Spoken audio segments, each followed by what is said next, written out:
test of perfection. You see yourself in all beings and all beings in the self. What does it mean? You know, in a state, there was a prince, ruler of the state, young man, handsome. He made a special room full of mirrors for himself, so that just before he entered the darbar, he would enter this mirror room and take a quick look at himself from different angles to make sure that he was presentable to go to court. And he would leave. And that room would be kept locked. Nobody had access to that room except the prince. One day, his servant forgot to lock that room.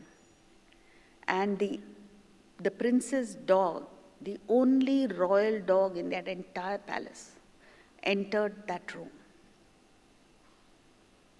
What did he see? Another dog. He looked in another mirror, he saw one more dog. He looked everywhere, he saw so many dogs. He said, what are so many dogs doing here? I'm supposed to be the only royal dog. So he growled at them. Now when you growl in the mirror, what will happen? They all growl back. He snarled. They snarled back, and he got even more mad. He said, how dare they snarl and growl at me? I'm the royal dog. And then he attacked. And by the time the prince came back, the dog was lying in a pool of blood, dead. So Swami Ramatirtha, who gave this example, says, friends, live life like a prince, not like a dog. And what is the difference between the dog and the prince? When the prince saw his reflections in the mirror, he saw himself. He admired himself in the reflection. When the dog saw, he saw competitors. And that is the difference between us and a man of perfection.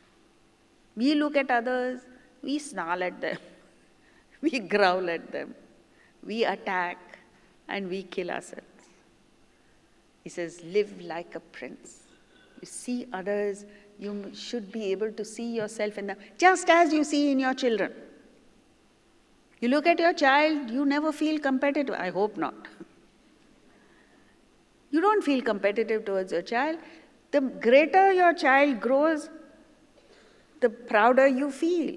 You see yourself in your son or daughter. Spread that. And your happiness multiplies.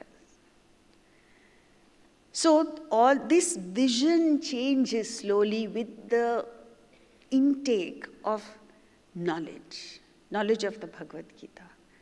And for you to be able, and it's not just once, it has to be constant, consistent, persistent thought of the higher. Because for generations, for janmas, we've been thinking the lower.